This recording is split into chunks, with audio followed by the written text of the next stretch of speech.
Hey guys, welcome to another one of our how to brew videos at Pete's Coffee and Tea. Today I'm at home showing you how to brew up an 8-cup Chemex brew. So first thing you want to do when brewing these is get yourself some pre-measured water, 36 ounces for the 8-cup, to go with 12 tablespoons of freshly ground coffee. So we're going to be trying today the aged Java. This is our component that we are using this year to produce our 2011 holiday blend. So this will be the major part of what makes the holiday blend so great this year. So let's get that water boiling.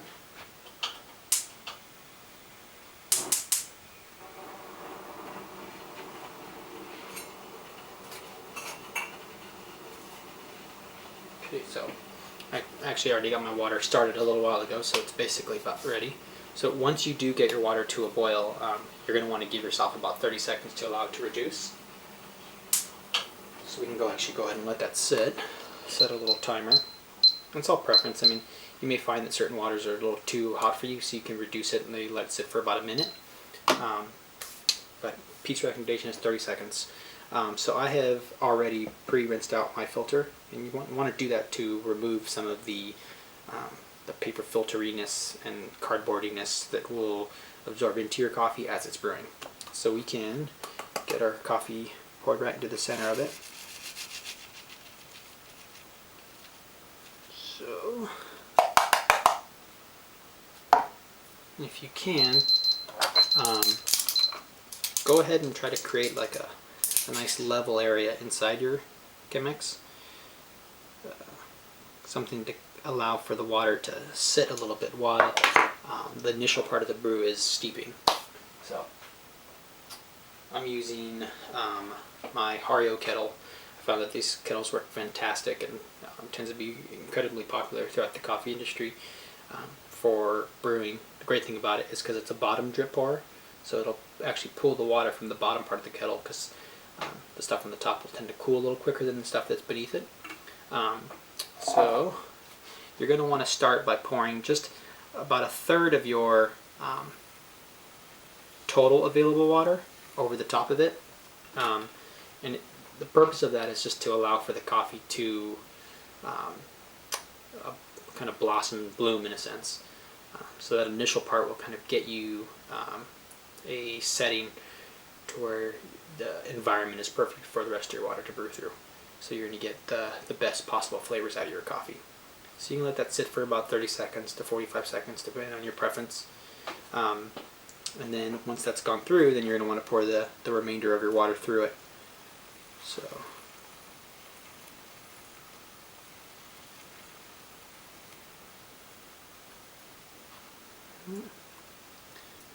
if you can, just try not to disturb too much of the stuff around the walls. So the total brew time of this thing should take somewhere between 8 to 10 minutes, maybe even a little faster depending on your grind preference. Again, if you find yourself preferring something that's not quite as rich or strong, you're going to want to reduce that time. And the great thing about these Chemex filters is that it produces a really crisp and clean flavor that comes out of these. A lot of that has to do with the paper filter itself. It's a very tough, finely built filter. Something that's going to be a little thicker than what you're used to on your normal coffee makers. So it's almost like, it's close to a construction paper, I would almost consider it. So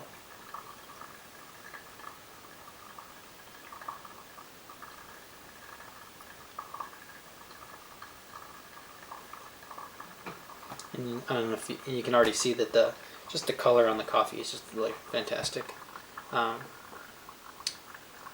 So again, it's all just preference as to what you like.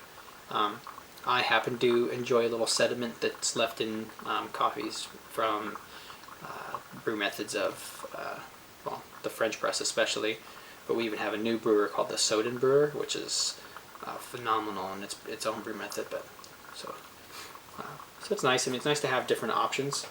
So I mean, I have different options from an espresso machine to the pour over drip.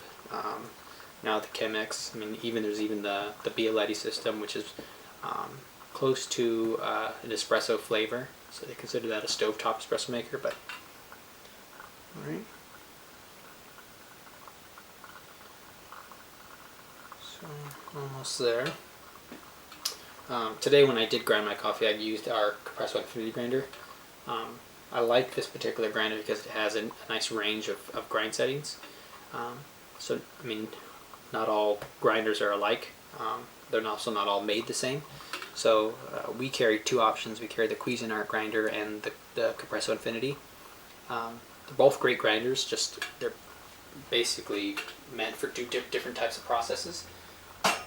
So if you find yourself as not being someone who's all that curious about producing espresso, you probably don't need to get yourself something like the Compresso Infinity, because the Cuisinart will do just fine in producing something anywhere from a good cone setting to a good French press grind. While the Compresso is better because it will give you a nice, real fine grind. So something that's great for either Turkish making or the espresso machine. So again, so the process on this should take close to about 10 minutes or so, again depending on your grind. So that's it.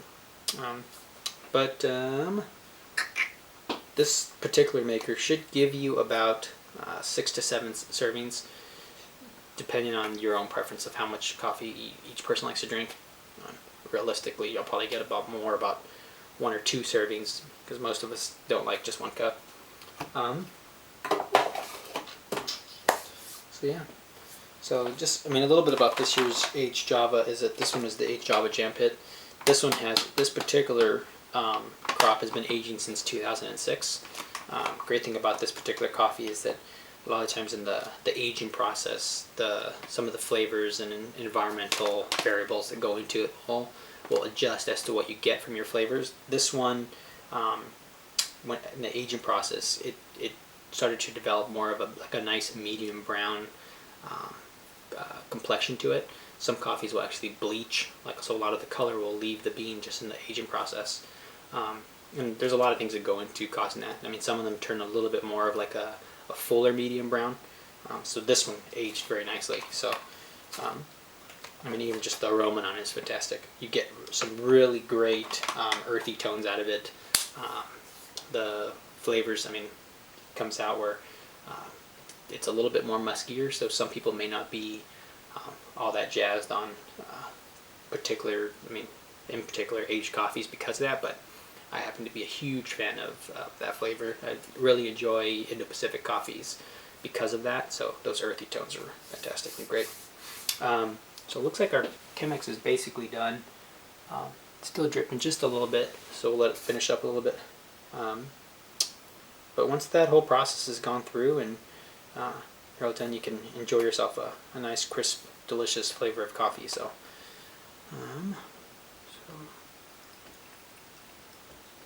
looks like this one's pretty much done, so we can go ahead and remove our filter.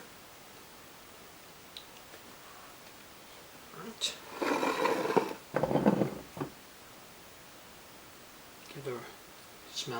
Give the coffee a nice smell, see what they got going on there. So when that's done, you can just pour yourself a little cup. If you want to give it a little mix, you can do that too, maybe to kind of help with the blending process of what's coming through.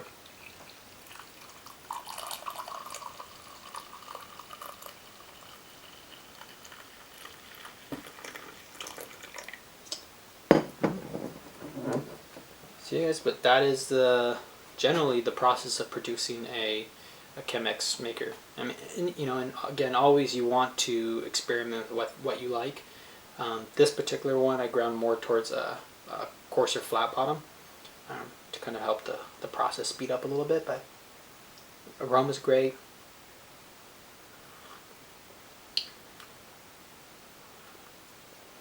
The flavor is great. And again, it's all just preference. This one's fantastic for people that are looking to remove a lot of the sediment, a lot of the oil. So again, this will produce a nice, crisp, clean flavor in your coffee. I hope you find this video helpful. I'll do my best to set up my next how-to on the Soden brewer. So I'll probably put that up in the next couple of days and do a little video again for that. If you guys have questions, again, feel free to go on to our different Pete's Facebook pages and leave questions, and I'd be happy to answer anything for you guys. All right, but thanks again, guys.